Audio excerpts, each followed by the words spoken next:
नमस्कार। शैली संवादमा यहाँहरूलाई स्वागत छ। म सरस्वती अधिकारी फेरि पनि स्वागत गर्दछु। हामीले यसभन्दा अघिल्लो बसाइमा कुमार घिमिरे प्याप्सनका महासचिव ज्यूसँग शिक्षासँग सम्बन्धित विविध विषयमा छलफल गर्ने जमर्को कसेका थियौँ।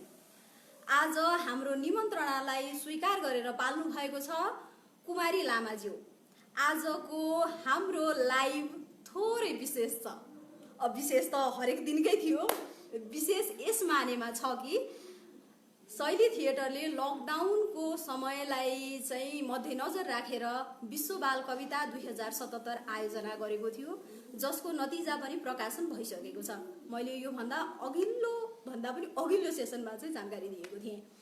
त्यस्तै गरेर शैली थिएटर र नेपाल वातावरण पत्रकार समूह नेफेजको संयुक्त आयोजनामा हामीले शैली नयाँ पुस्ता राष्ट्रिय निबन्ध प्रतियोगिता आयोजना गरेका थियौँ, जसको शीर्षक रहेको थियो नेपालमा मिडिया साक्षरता। यो निबन्ध प्रतियोगिताको लागि चाहिँ हामीले निबन्ध कलेक्ट गर्ने काम गरिसकेका थियौँ। नतिजा चाहिँ कहिले आउँछ भनेर हामीलाई एकदमै सोधिएको प्रश्न रहेको थियो। हामीले आज हाम्रो पाहुना निबन्धकार नै हुनुभएको विशेष अवसर पारेर किन त आज नै घोषणा नगर्ने भन्ने लाग्यो।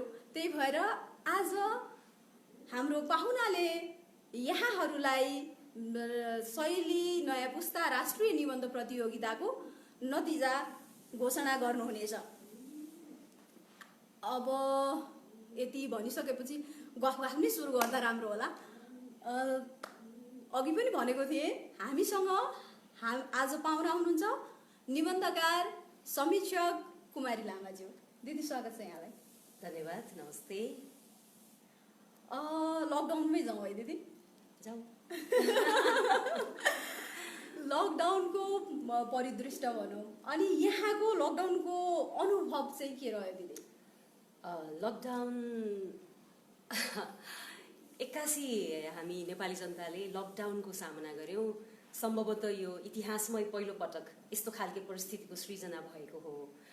एकाएक कोभिड-19 को संक्रमण विश्वव्यापी विश्व स्तरमै र त्यताबाट हुँदाहुँदै नेपालसम्म पनि छिटफुट घटनाहरू, छिटफुट संक्रमणको केसेस आइसकेपछि अब नेपाल सरकारले लकडाउनको घोषणा गरेको अवस्था थियो। त्यो असाध्यै धेरै अकस्मात रह्यो त्यो लकडाउनको पिरियड, लकडाउनको घोषणा। त्यसले गर्दा हामी एक हिसाबले हामी त्यसको लागि रेडी थिएनौँ। त्यसको लागि हामीलाई त्यो हाम्रो लागि असाध्यै नै नौलो, एकदमै फरक खालके वातावरण भएको भएर अब सुरुको अवस्थामा चाहिँ एकदमै के हो यो भन्ने नै थाहा भइरहेको थिएन। र अन्तर्राष्ट्रिय खबरहरू, घटनाक्रमहरू सुन्दा चाहिँ संक्रमणको दर यति द्रुत थियो कि त्यसले चाहिँ एकदमै ठुलो भएको स्थिति सृजना गरिदिएको थियो।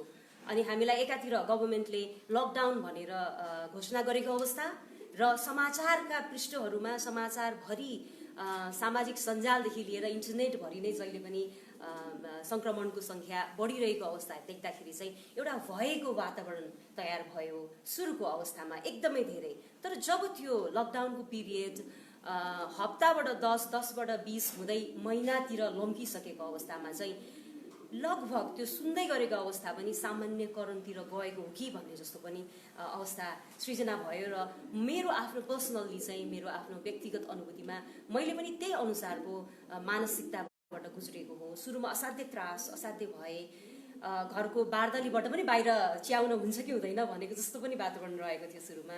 तर पछि बिस्तारै सामान्यतिर मैले चाहिँ आफ्नो मनस्थितिलाई लैजाँदै आफ्ना केही बाँकी रहेका लेखपढका कामहरूतिर पनि लागे र पछि गएर त अब विभिन्न भर्चुअल प्लेटफर्ममा भएका कार्यक्रमहरूतिर पनि हामी बिस्तारै सजग भएर त्यतातिर पनि लाग्न थाल्यौँ। त्यसले गर्दा जसरी अरू सामान्य नेपाली नागरिकले लकडाउनको एकदमै अनिश्चिततालाई उहाँहरूले हेर्नुभयो अथवा महसुस गर्नुभयो, त्यस्तै तरिकाको महसुस पनि मैले पनि गरेको थिएँ। दिदीले लेखपढमा समय बित्यो भनेर भन्नुभयो होइन? दिदीले बेसिकली निबन्ध लेख्नुहुन्छ। हजुर।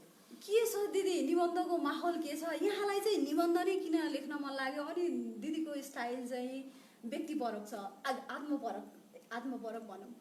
यो यस्तै खालका किन लेख्न मन लाग्यो? अलिकति निबन्धको समग्र माहौललाई मैले भन्छु र मैले यहाँ एउटा कुरा के स्पष्ट पार्नुपर्छ भने मैले यो प्लेटफर्ममा बसेर बोलिरहेको चाहिँ त्यो मैले एउटा सामान्य नागरिक र त्यसमा पनि म एउटा लेखकको दृष्टिकोणबाट मात्रै मैले यो कुरा भनिरहेको छु। हुन त अब कोभिड-19 को सङ्क्रमणकालीन अवस्थामा चाहिँ एकदमै भयपूर्ण अवस्था र बिस्तारै बिस्तारै समाजमा अनेक किसिमका घटनाक्रम, आर्थिक स्थितिका कुराहरू, श्रमिक वर्गहरूको बेहालका कुराहरू ती थिए नै, ती सम्पूर्ण कुराहरू त्यो माहौलप्रति म असाध्यै नै संवेदनशील थिएँ र अहिले पनि छु। तर मैले यहाँ बोल्दै गरेको कुरा भनेको एउटा लेखकको दैनिकीको कुरा मात्रै बोल्दै गरेको हुनाले त्यसलाई त्यही रूपमा मात्रै लिइयोस् भनेर म यहाँ सबैलाई भन्न चाहन्छु। अब निबन्धको कुरा जोड्नुभयो यहाँले। अब निबन्ध लेखनको समग्र माहौललाई अहिले विचार गर्दाखेरि निबन्धको हाँगाबिगा, निबन्धको क्षेत्र चाहिँ नि अलिकति विस्तारित भएको अवस्था छ। एकदमै यहाँले मेरो निबन्धको बारेमा बताइहाल्नुभयो, आत्मपरक अनुभूति प्रधान शैलीको भनेर यहाँले अलिकति एउटा पाटोलाई औँलाइदिनु भयो। भलै अब त्यो भित्र अनेक धेरै पाटाहरू त छँदैछन् होइन, तर एउटा स्टाइल मेरो आफ्नो चाहिँ आत्मपरक शैली पनि हो। त्यसको अलावा मेरा अन्य मैले लेख्ने निबन्धहरू विभिन्न खालके छन्। तर म यतिखेर ठ्याक्कै अलिकति अहिले चलिरहेको निबन्धको माहौललाई विचार गर्नुपर्दा एउटा निबन्धकारको हिसाबले मैले केही दिन अगाडि पनि यही विषयमा बोलेको थिएँ। त्यो अनलाइनमा एउटा म्यागजिनमा, अनलाइन पेपरमा पनि आएको छ। निबन्ध चाहिँ हार्डकोर निबन्ध भनेर जो हामी बुझ्ने गर्छौँ, चिन्तन प्रधान निबन्धहरू, त्यो चाहिँ अलिकति स्लो डाउन भएको हो कि भने जस्तो देखिन्छ। तर त्यसको साथसाथै निबन्धसँग जोडिएर आउने जस्तो यात्रा निबन्ध, संस्मरणात्मक निबन्ध, अनि व्यक्ति चित्र सहितको निबन्ध र निबन्धका विविध क्षेत्रहरू चाहिँ अलिकति विस्तारित भएर गएको छ। त्यसले गर्दा अहिलेको निबन्धको माहौल चाहिँ उत्साहपूर्ण नै छ। भलै हार्डकोर चिन्तन मात्रै केन्द्रित रहेको निबन्धहरू चाहिँ केही हदसम्म अलिकति स्लो डाउन भएको अवस्था चाहिँ हो। तर निबन्धप्रति स्नेह गर्ने, निबन्ध लेख्न चाहनुहुनेहरूले चाहिँ अन्य धेरै क्षेत्रहरूमा यात्राका विश्लेषणदेखि लिएर संस्मरणात्मक निबन्धका विभिन्न आयामहरूमाथि काम गरिरहनु भएको भएर निबन्धको माहौल रमाइलै लाग्छ। मलाई देख्दाखेरि चाहिँ उत्साहपूर्ण माहौल देख्छु। उत्साहपूर्ण माहौल देख्नु भएको छ होइन, त्यो राम्रो कुरा हो। दिदी, अनि त्यसपछिबाट के अरे यहाँले महिलाका विषयमा, सीमान्तकृत वर्गहरूको विषयमा पनि लेखिरहेको मैले पढिरहेको हुन्छु। के भन्नुहुन्छ दिदी? हजुर, मेरो चाहिँ एउटा लेखकको पोजिसन भनेको जहिले पनि प्रतिरोधी चेतनाको हुनुपर्छ लेखक, र लेखकको कित्ता भनेको चाहिँ प्रतिरोधको कित्ता हो। त्यसले गर्दा सीमान्तकृत जो भोइसलेस छन्, जो मार्जिनलाइज छन्, जो सबाल्टन छन्, अझ गायत्री चक्रवर्ती स्पिवाकको टर्ममा चाहिँ सबाल्टन भन्ने एउटा वर्ड पनि छ होइन। सबाल्टनको भोइस, सबाल्टन आफैले बोल्न सक्दैनन् भन्ने उनको दाबी हो र म त्यसमा अलिकति होइन 100% सहमति नभए पनि केही हदसम्म म सहमत हुन्छु। हो, सबै सबाल्टनहरूले बोल्न सक्दैनन् मार्जिनलाइजले, त्यसकारण लेखकहरूले बोलिदिनुपर्छ। त्यसकारण म पनि त्यो मध्येको एउटा लेखक हुँ जसले सीमान्तकृत वर्ग समुदाय, जसले आफ्नो आवाज आफैले उठाइरहन सक्नु भएको छैन। त्यसकारण पनि मेरा निबन्धमा आउने पात्रहरू चाहिँ नै त्यो वर्गको, त्यो समुदायकोहरू हुनुहुन्छ। जस्तो यहाँले कुरा उठाउनु नै भयो, म महिलाको मात्रै होइन, समग्र रूपमा मार्जिनलाइज त्यो समूहको बारेमा लेख्ने अथवा चेष्टा गरिरहेको छु। जस्तो कि म दलितको मुद्दामा लेख्छु, त्यस्तै गरी तेस्रो लिङ्गीको विषयमा लेखिरहेको छु, फरक क्षमता भएको व्यक्तिहरूको विषयमा, महिलाको विषयमा, अभियसली मधेसी महिलाहरूका विषयमा, जनजाति महिलाहरूको विषयमा लेख्ने मैले चाहिँ प्रयत्न गरिरहेको अवस्था छ। अब मेरो निबन्धको पात्रहरू पनि लगभग त्यस्तै पात्रहरू हुने गर्छन्। म तपाईँलाई सानो एउटा टुक्रा सुनाऊ? पक्कै पनि। हजुर, धन्यवाद त्यसको लागि सरस्वतीजी। हुन त तपाईँको प्रोग्रामको फर्मेट फरक नै होला, तर मलाई चाहिँ यो एउटा लोभ भइहाल्यो कस्तो खालको पात्रलाई मैले उठाउँछु भन्ने कुरा। मेरो निबन्ध सङ्ग्रह उज्यालो अन्धकार भित्रको एउटा निबन्ध छ, मृत्यु मन्थन भन्ने निबन्ध छ। त्यो निबन्धमा चाहिँ मैले एउटा श्रमिक महिलाको कथालाई उठाएको छु। तर मैले अघि नै भने नि, म सबाल्चन क्यानट स्पिक भन्ने प्रति म त्यति धेरै सहमति जनाउँदिनँ, किनभने सबाल्चनले आफ्नै तरिकाले विद्रोही स्वरहरू आफ्नो तरिकाले उठाइरहेका छन्। जस्तो कि यो एसेमा भएको एउटा श्रमिक ज्यामी महिला छ, उसले आफ्नै तरिकाले विद्रोह गरी, ऊ मर्न त मरी होइन, एउटा असाध्यै नै आम सामान्य मृत्यु मरी ऊ, तर उसले आफ्नै तरिकाले विद्रोह बोली। मैले यहाँ एक प्याराग्राफ पढ्छु, कस्तो तरिकाको विद्रोह उसले गरी यहाँहरूले थाहा पाउनुहुन्छ र सम्भवतः मेरो निबन्धको शैलीको विषयमा पनि यहाँले थाहा पाउनुहुन्छ। यो शैली थिएटरको शैली चौतारीमा बसेर यो आफ्नो निबन्धको शैली यसरी सुनाउनु पाउँदा म खुसी छु। पढौँ? एकदम स्योर दिदी।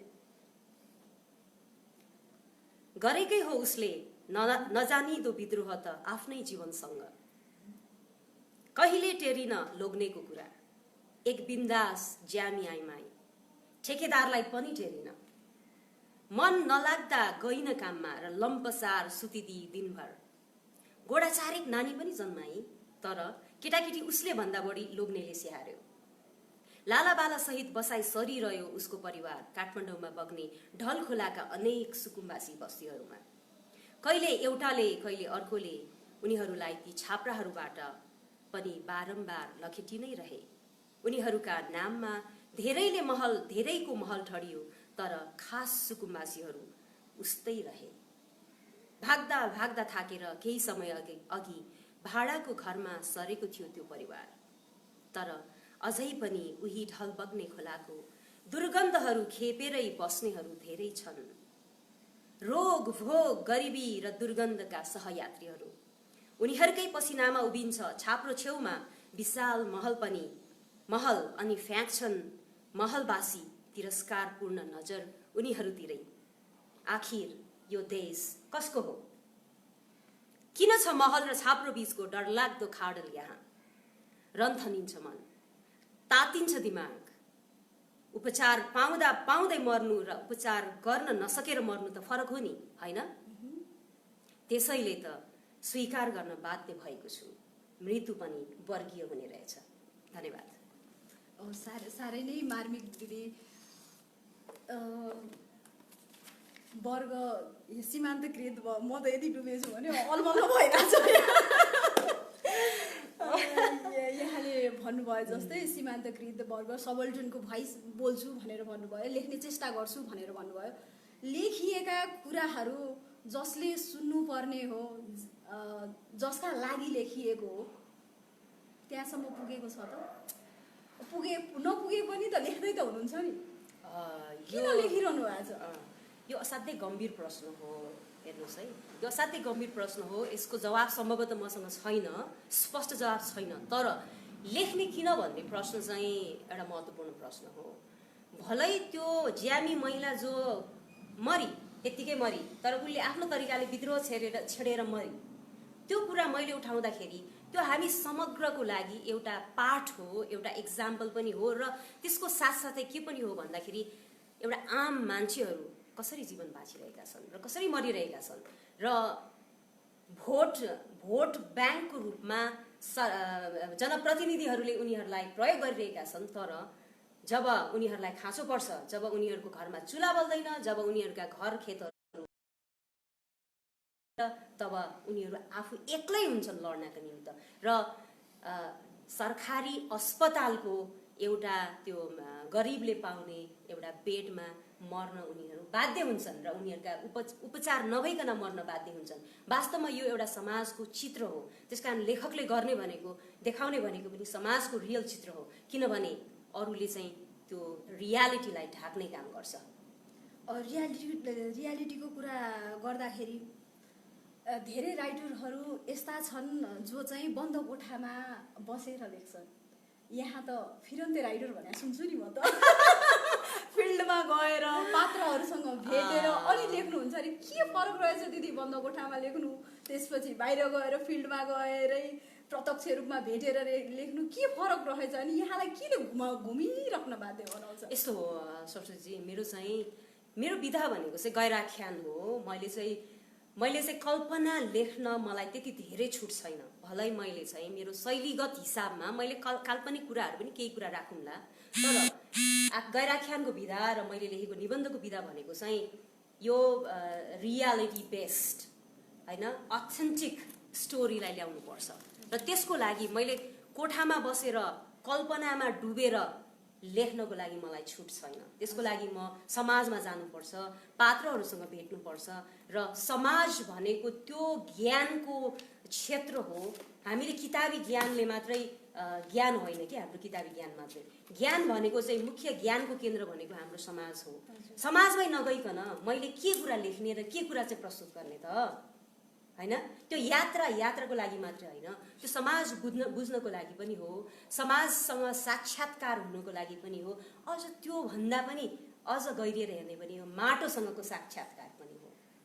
त्यसकारण पनि मैले हिँड्नुपर्छ। मैले मात्रै होइन, लेखकहरूले चाहिँ जीवनसँग नजिक हुनुपर्छ, परिवेशसँग नजिक हुनुपर्छ। त्यसपछि मात्रै साँच्चीकै साँचो कुराहरू आउँछ। कल्पना मात्रै गरेर लेख्ने विधाहरू पनि छन्, तर मेरो विधा चाहिँ त्यति धेरै छुट छैन कल्पना मात्रै गर्नको निमित्त। त्यसकारण पनि मैले अलिक घुम्नु, अलिक परिवेशहरू बुझ्नु जरुरी पनि छ। तर यसो भन्दै गर्दा मैले अन्य विधा लेख्दै गर्नुलाई पनि मैले यहाँ उहाँहरूले चाहिँ घुम्नै पर्दैन, उहाँहरूले चाहिँ समाज बुझ्नै पर्दैन भन्न खोजेको पक्कै होइन। मैले भन्न खोजेको यहाँले मलाई प्रश्न तेर्साउनु भएको भएर मैले चाहिँ मेरो विधाको हिसाबले पनि मैले धेरै नै हिँड्नु देख्नु जरुरी छ भन्ने हिसाबले हो। दिदी चाहिँ केही समय बाहिर पनि बसेर आउनुभयो होइन दिदी? हजुर। त्यहाँ पनि त राइटर्सहरूको स्थिति वा सिचुएसन धेरै कुरा देख्नु भोग्नु भयो होला। के रहेछ लेखाइमा, लेखाइको स्तरमा वा लेख्ने कुराहरूमा के फरक रहेछ? समानता के रहेछ, फरक के रहेछ? समानता के होला भन्दाखेरि हामी मान्छेकै बारेमा धेरै लेखिरहेका छौँ। हेर्नुहोस् है, हाम्रो विषयको केन्द्र भनेको मानव हो, तर अहिले आएर मानव मात्रै होइन, सम्पूर्ण चराचर जगत। हामी अहिले प्रकृतिप्रति पनि अहिले पर्यावरण र प्रकृति लेखनका कार्यहरू पनि भइरहेको छ, तर त्यो भनेको पनि फेरि हामीसँगै जोडिएको विषय हो नि त। त्यसले गर्दा एउटा समानता भनेको विश्वस्तरमै विश्वकै लेखकहरूले लेखिरहेको भनेको मानव। यदि त्यो रियालिस्ट राइटर, यथार्थवादी लेख्ने लेखकहरूले चाहिँ मानव र मानवसम्म सरोकार राख्ने विविध विषयहरू प्रति लेखिरहनु भएको छ, त्यो चाहिँ एउटा समानता हो। फरक के हुन सक्छ भन्दा नि, अब हाम्रो सामाजिक परिवेश, हाम्रो सामाजिक परिघटना हामीलाई लेख्नको लागि उत्साहित गर्ने र हामीले लेख्नुपर्ने विषय भनेको चाहिँ हाम्रो समाजमा घटिरहेका घटना, विषयहरू, यहाँको पोलिटिकल सिचुएसन सिनारियोदेखि लिएर हामीले बाँच्दै गरेको जीवन हो नि त।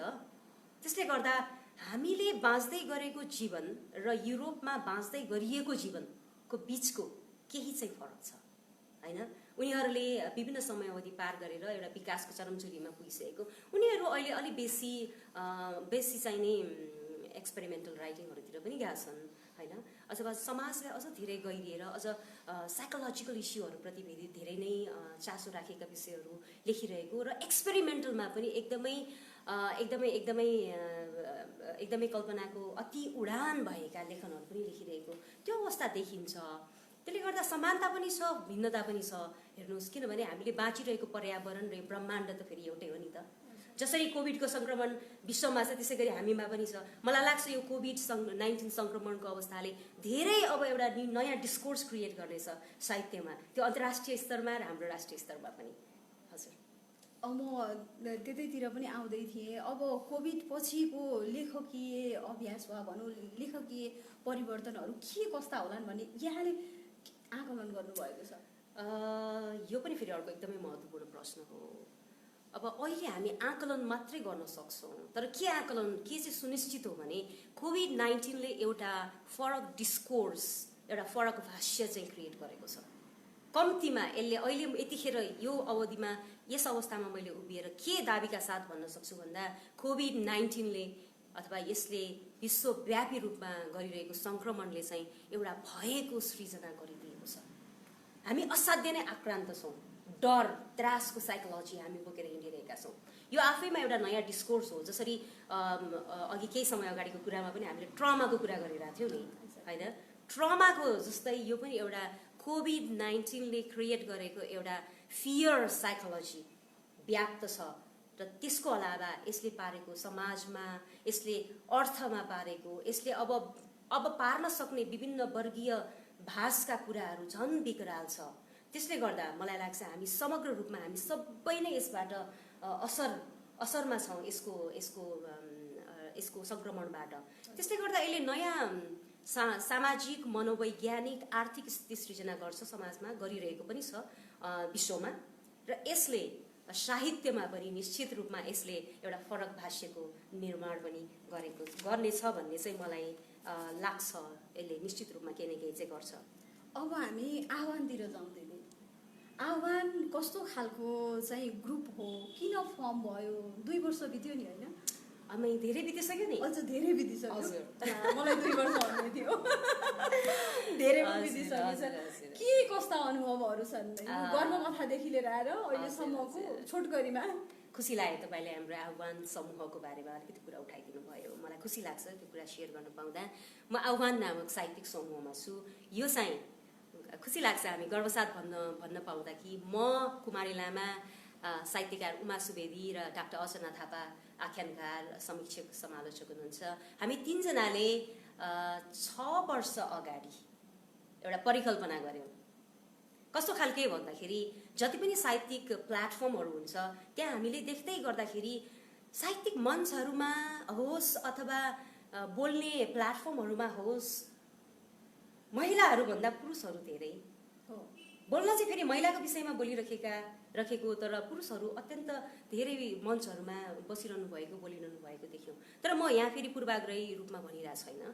कस्तो लाग्यो भन्दाखेरि एउटा हामी 3 जना मिलेर एउटा यस्तो खालके प्लेटफर्म क्रिएट गरौँ जसले चाहिँ महिलालाई केन्द्रमा राखेर समाजमा भइरहेका विभिन्न घटनाक्रम साहित्यसँग जोडेर, साहित्य समाजलाई जोडेर महिला केन्द्रित विषयहरूमा बहसको सृजना गरौँ, बहसका कार्यक्रमहरू निरन्तर रूपमा चलाऊँ, जहाँ चाहिँ महिला साहित्यकारहरू र पुरुष साहित्यकारहरू दुवैजना मिलेर महिलाको विषयमा र समाजको विषयमा चाहिँ खुला बहस गर्न सकियोस्। त्यस्तो खालको एउटा प्लेटफर्म सृजना गरौँ भनेर हामीले सल्लाह गऱ्यौँ। र त्यो चाहिँ अहिले हामीले निरन्तर रूपमा कार्यक्रम गरेको यो 5औं वर्षमा लाग्यो। हजुर। अनि हामीले यो 5औं वर्षमा यो लाग्दैछ, 77मा 5औं वर्षमा हामी लाग्दैछौँ। र यस पिरियडमा हामीले महिला केन्द्रित मात्रै नभएर समाज केन्द्रित, समाजसँग प्रत्यक्ष रूपमा सरोकार राख्ने अनेकन इस्युजहरूमा हामीले संवादका कार्यक्रमहरू चलाएका छौँ। हामीले दलितको विषयमा केही महिना अगाडि, 1 महिना अगाडि मात्रै भर्चुअल प्लेटफर्मबाट दलित मुद्दामा हामीले कार्यक्रम गऱ्यौँ। 2 दिन अगाडि मात्रै अहिले महाव्याधि र नेपाली समाजमा पर्ने असरको विषयमा डाक्टर महेश मास्केसँग म आफैले पनि कार्यक्रम गरेँ। त्यस्तै गरेर मधेसी महिलाको विषयमा, जनजाति महिलाको विषयमा र यस्ता अनेकन विषयहरूमा हामीले निरन्तर रूपमा कार्यक्रम चलाउँदै आइरहेका छौँ। र हाम्रो प्रमुख ध्येय भनेको पनि, आह्वानको ध्येय भनेको पनि समाजसँग जोडिने र साहित्य र समाजसँग जोडिने र महिलासँग जोडिने विभिन्न विषयहरूमाथि खुल्ला रूपमा बहस गरेर महिला, पुरुष, अझ तेस्रो लिङ्गी, होइन, उहाँहरूसँग पनि हामी सहकार्य गरेर अगाडि जाउँ भन्ने नै हाम्रो ध्येय हो। यसरी नै हामी अगाडि बढिरहेका छौँ। अब महिलाका कुरा आइहाले, महिला भनेपछि म आफू पनि भित्र भइहाल्छु, पुगिहाल्छु, होइन? आफ्नो lived experience being a female, अब I must live female experience. त्यो त पर हुनै सकेन। अलिक थोरै पर्सनल कुरा गर्न खोजेँ दिदी। महिला मान्छे अहिलेसम्म पनि एकल हुनुहुन्छ। के रहेछ दिदी यो समाजबाट, परिवारबाट चाहिँ यो के आउँदैन एक खालको प्रेसर? किन एकल, किन चाहिँ नगर्ने, अप्ठ्यारो हुन्छ, जीवन कट्दैन एक्लै भयो भने भन्ने खालको अनेकन कुरा आउँछ। के रहेछ दिदी? यो अप्रत्याशित रूपमा यस्तो पर्सनल कुरा यहाँले चाहिँ उठाउनु भयो। यो रमाइलो लाग्ने चाहिँ मलाई, है। मैले पनि सुन्नु पर्यो भएर के भनौँ, ठिकै छ, होइन? अब अहिले एक्लै हुँदा पनि रमाइलो भइरहेछ, कामहरू भइरहेछ। यो पर्सनल चोइस नै हो, पर्सनल चोइस हो। डेफिनेटली फ्यामिली प्रेसर, अब साथीभाइको प्रेसर भनेको त हुन्छ। अब यसलाई अलिकति ठट्टाको रूपमा भन्नुपर्दा सायद नआएर हो कि सायद जुरेपछि केही कुरा हुन्छ कि है हजुर आशावादी छु आशावादी हुनुहुन्छ होइन हजुर भनेपछि एकदमै एक्लो हुँदाखेरि चाहिँ गाह्रो हुने गर्नै नसक्ने त्यो भन्ने कुरा चाहिँ नहुँदो रहेछ होइन केही त्यस्तो देख्नु भएको छ र कमी कमजोरी त्यस्तो केही भइरहेको जस्तो लाग्छ प्लिज बोल्नुहोस् न मेरो आवाज बोल्नुहोस् न ए यता पनि त्यस्तै हो त्यही सेम पिन्च त्यही भएर होइन हामी काम गरिरहेको छौँ सरस्वतीजी यति सक्रिय हुनुहुन्छ थिएटरमा आफ्नो नाम बनाउनु भएको छ मैले पनि एउटा प्रयत्न गरिरहेको छु सम्भवतः हामी ठिकै छौँ होइन र हामी एकदम ठिक छौँ हामी एकदम ठिक छौँ रमाइलो छ हामी काम गरिरहेको छौँ होइन अब चाहिँ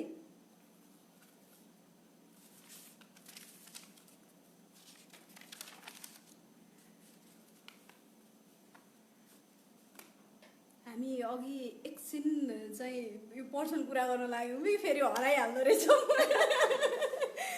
अघि एकचोटि त आइपुगेका थियौँ यतातिर लेखकीय सक्रियता त्यसमध्ये पनि महिला त आज छोड्नै हुँदैन दिदी महिलाको सक्रियता के पाउनु भएको छ सरस्वतीजी तपाईँ र मलाई चाहिँ यहाँ फेरि एकदम महिला केन्द्रित भयो भन्ने आरोप त नआउला है पक्कै पनि नआउला हजुर यो इन्फर्मल टक रमाइलो भइरहेछ हामीले यसलाई रमाइलो साथसाथै यसलाई अब एउटा विषय प्रसङ्गसँग जोडेरै गर्नुपर्छ अब महिला सक्रिय साहित्यकारहरूको सक्रियताको कुरामा यो लकडाउन पिरियड अहिले लकडाउन त सकियो तर अझै पनि हामी त्यति सजिलो माहौलमा त छैनौँ अहिले पनि एकदमै भर्चुअल कार्यक्रमहरू नै बेसी भइरहेको छ र अब सरस्वतीजीले भनिहाल्नुभयो महिलाको कुरा त छोड्दै नछोड्ने भन्नुभयो ठिक छ अब मैले देखेको चाहिँ लकडाउन पिरियडमा पनि र अहिले पनि निरन्तर रूपमा साहित्यकारहरू असाध्यै धेरै सक्रिय भएर भर्चुअल प्लेटफर्ममा कार्यक्रमहरू गरिरहनु भएको छ त्यसमा पनि पर्टिकुलरली महिला साहित्यकारहरू असाध्यै धेरै सक्रिय भएर कार्यक्रम गरिरहनु भएको म देख्छु तपाईँले अघिल्लो 2 हप्ता अगाडि सगुना शाहजीलाई ल्याउनु भएको थियो यहाँ बुकहलिक्सले 100 राइटर्सहरूको सेरिज लकडाउन सेरिज भनेर गर्नुभयो त्यसपछि पनि अगाडि उहाँहरू बढिसक्नु भएको छ अब बुकहलिक्स टिमको कार्यक्रम नै हेरौँ होइन त्यस्तै गरी अब हामी आह्वानले पनि गरिरहेछौँ कार्यक्रम शैली थिएटरले सरस्वतीजीले यति राम्रो कार्यक्रम गरिरहनु भएको छ त्यस्तै गरी अब एकदमै धेरै पब्लिक प्लेटफर्म या भर्चुअल प्लेटफर्ममा कार्यक्रमहरू भइरहेछ म केही नामहरू भन्न चाहन्छु खासमा भन्ने हो भने होइन जस्तो किनभने उहाँहरूले असाध्यै राम्रो काम गरिरहनु भएको भएर जस्तो अनलाइन गजल रस भनेर बाबु त्रिपाठीजीहरूले गर्नु भएको छ पब्लिक डिस्कोर्स फोरममा चाहिँ तारालाल श्रेष्ठजीहरूले गर्नुभएको छ एससीआरसी भर्चुअल डिस्कोर्स होइन अनि नेपाली साहित्य गोष्ठी भनेर डाक्टर कोमल फियालले कार्यक्रम गर्नु भइरहेछ यसरी अनेकन कार्यक्रमहरू चाहिँ निरन्तर रूपमा गरिरहनु भएको छ अहिले म हाम्रो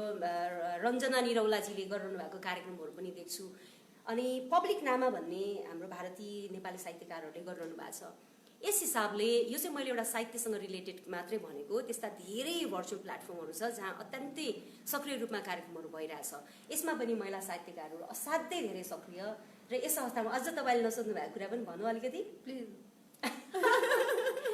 म त चाहन्छु नै सरस्वतीजी अहिले छ नि यो लकडाउन पिरियडमा किताब आफ्नो आफ्नो आफ्नो कृति तयार गरेर प्रकाशनको लागि तयारीमा रहनुभएका धेरै नेपाली महिला साहित्यकारहरू हुनुहुन्छ थाहा छ त्यसमा चाहिँ अझ प्रकाशन गरिसक्नु भएको चाहिँ हाम्रो पद्मावती सिंह दिदीको प्रतिनिधि कथाहरू चाहिँ प्रकाशनमै आयो केही समय अगाडि त्यसै गरी हाम्रो सरला गौतमजीले डुमेरो भन्ने एउटा कृति निकाल्नु भएको छ सरलाजीको किताब पढ्न म असाध्यै इच्छुक छु त्यो सायद बजारमा आउँदैछ त्यो आयो त्यस्तै गरी एकदम धेरै अघिल्लो पुस्ताको अहिले हाम्रो कन्टेम्पोरेरी साहित्यकारहरू सबैले किताबहरू तयार गरेको अवस्था छ उषा शेरचन दिदीको मुक्तक सङ्ग्रह त्रासदीका हिमनदी भन्ने पनि मैले सुने अर्चना थापाले सम्पादन गर्नुभएको स्मृति कथामा सत्व भन्ने किताबको कभर कस्तो एकदम राम्रो कभर आयो बिना थिङको याम्बुनेर भन्ने कथा सङ्ग्रह रेडी छ बिमला तुङखेवा जीको पनि मैले सुनेको छु उहाँको रेडी छ भनेर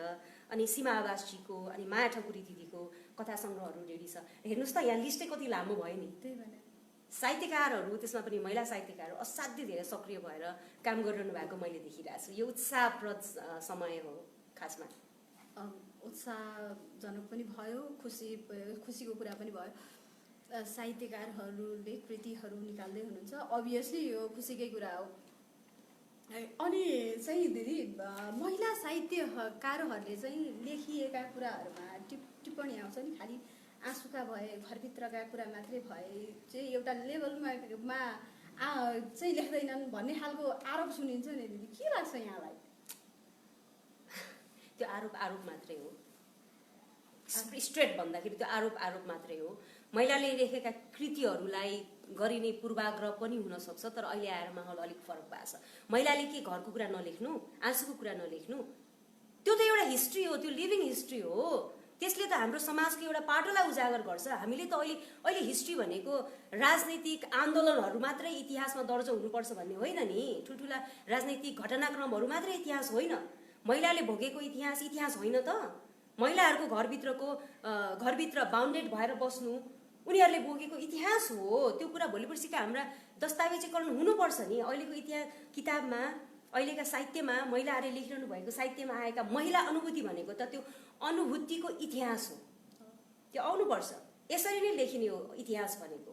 महिलाको इतिहास किन लेखिएन त भन्दा त उनीहरूको आवाज टड्कारो रूपमा आइरहेको थिएन। तर अब आएर महिलाहरू आफैले लेख्न थाल्नुभयो। पहिला पुरुषहरूले लेखिदिनुहुन्थ्यो महिलाका कथाहरू, इमोसनल पार्नुहुन्थ्यो र उहाँका किताबहरू हजारौँ सङ्ख्यामा बिक्री हुन्थ्यो। तर अब महिलाले लेख्दै हुनुहुन्छ, लेख्नुपर्छ। महिलाले घरको कुरा पनि लेख्नुहुन्छ, परिवारको कुरा पनि लेख्नुहुन्छ, महिनावारीको पीडाको पनि कुरा लेख्नुहुन्छ, उहाँले गर्भ अवस्थाको, आफूले गर्भाधारण गर्दाको कुरा पनि लेख्नुहुन्छ। यो सबै लेख्नुपर्छ नि, किन नलेख्ने? यो भनेको त हाम्रो पर्सनल एक्सपिरियन्स हो, त्यो लेखिनुपर्छ, त्यो जरुरी छ र यो दस्तावेजीकरण हुनुपर्छ। महिलाको इतिहास अब चाहिँ हर स्टोरी लेख्नु पर्यो नि। त्यसकारण पनि महिलाको कृतिमा त्यो कुराहरू आउनु स्वाभाविक हो, त्यो आउन जरुरी छ र त्यसले चाहिँ एउटा लाइभलीनेस ल्याउँछ के राइटिङमा, बुझ्नुभयो? महिलाको विषय लेख्दा त्यसमा लाइभलीनेस आउँछ, त्यो आउन जरुरी छ। र अहिले पछिल्लो समयमा महिलाले चुलाको मात्रै कुरा लेख्दैन है। त्यो कुरा चाहिँ पाठकहरू चाहिँ अब सजग हुनुपर्छ। महिलाले कसरी लेख्दै हुनुहुन्छ ल है, त्यसको लागि के गर्नु पर्यो भन्दा पढ्नु पर्यो। नपढिकन चाहिँ महिलाले लेखेको चाहिँ रोना धोना हुन्छ भनेर ट्याग लगाइदिने हो? त्यही त। महिलाले अहिले लेखिरहेका महिलाहरूले पछिल्लो नयाँ विषयमा लेखिरहनु भएको छ, त्यो त पाठकले खोज्नुपर्छ नि। कुरा त्यस्तो हो मैले बुझेको। ठिक छ दिदी, म यहाँको बुझाइ नै म बुझ्ने कोसिस गर्दैछु। हामी लगभग अन्तिम चरणमा छौँ।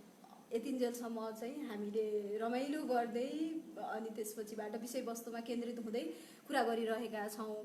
अब चाहिँ के बेला आयो भनेदेखि शैली नयाँ पुस्ता राष्ट्रिय निबन्ध प्रतियोगिताको नतिजा घोषणा गर्ने बेला आयो। हामीले आज निबन्धकार हामीसँग कुमारी लामा हुनुहुन्छ भनेदेखि हामी यो अवसर किन गुमाउने त भनेर हामीले उहाँबाट नै नतिजा घोषणा गर्ने तयारी गरिसकेका छौँ।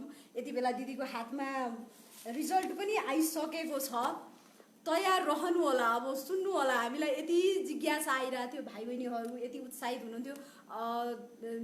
निबन्धको शीर्षक रहेको थियो नेपालमा मिडिया साक्षरता। यो लकडाउनको पिरियडमा चाहिँ एकदम एक्सेस युजमा भयो इन्टरनेटहरूको। हाम्रा भाइ बहिनीहरूले कति बुझ्नु भएको छ त भनेर कक्षा 9 देखि कक्षा 11 सम्मका भाइ बहिनीहरूले सहभागी हुन पाउने नेपाली अङ्ग्रेजी दुईटै भाषा चाहिँ लाई समेटिएर गर्न खोजिएको थियो। अब हामी नतिजा सुन्छौँ है दिदी। यो टिमलाई चाहिँ म एकदमै धन्यवाद भन्न चाहन्छु। यो मेरो लागि एकदमै ठुलो अवसर हो। यसरी यो एकदमै प्रतीक्षामा रहेको यस विषयमाथि मैले आफैले घोषणा गर्न पाउनु यो मेरो लागि के भनौँ, म यसलाई धन्यवाद भन्छु। यहाँहरूलाई मलाई भन्न लगाउनु भयो र म असाध्यै खुसी छु यसका लागि। र जो सहभागी हुनुहुन्थ्यो भाइ बहिनीहरू, कक्षा 9 देखि 11 सम्मका भाइ बहिनीहरू सहभागी हुनुहुन्थ्यो र सरस्वतीले उहाँले भनिसक्नुभयो टाइटल। यो उहाँहरूको असाध्यै नै सराहनीय कार्य र मलाई लाग्छ धेरैभन्दा धेरै भाइ बहिनीहरूले यसमा सहभागिता पनि जनाउनु भयो र उहाँहरू प्रतीक्षारत हुनुहुन्छ। र म एउटा निबन्ध लेख्दै गरेको मान्छे आज आएर यहाँहरूलाई यो नतिजा सुनाउन पाउँदा खुसी छु। र यहाँहरूको पनि म अब धेरै समय नलिकन मन थामेर बस्नु भएको छ होला है? एकदमै मन थामेर। म चाहिँ 3rd प्राइजबाट सुरु गर्छु, तेस्रो भएको निबन्धबाट सुरु गर्छु। उहाँ हुनुहुन्छ धेरै टाढाबाट, धनगढी कैलालीबाट पञ्चदया सेकेन्डरी स्कुलका पवन भट्ट हुनुहुन्छ। बधाई छ पवन भट्ट, यहाँ तेस्रो हुनुभएको छ। त्यस्तै गरी दोस्रो हुनुभएको छ, त्यताबाट यता सर्दैछ क्या हो अब है। प्रवीण नेपाल महेश संस्कृति गुरुकुलबाट हुनुहुन्छ, देवघाट धाम तनहुँबाट प्रवीण नेपाल, उहाँलाई पनि धेरै धेरै बधाई। अब आएको छ पहिलो पुरस्कार, पहिलो स्थान प्राप्त गर्नुहुने। बाफ्रे दिदी बाफ्रे भनौ प्लिज। रोजिता आचार्य। रोजिताजी कहाँदेखि हुनुहुन्छ उहाँ? Global college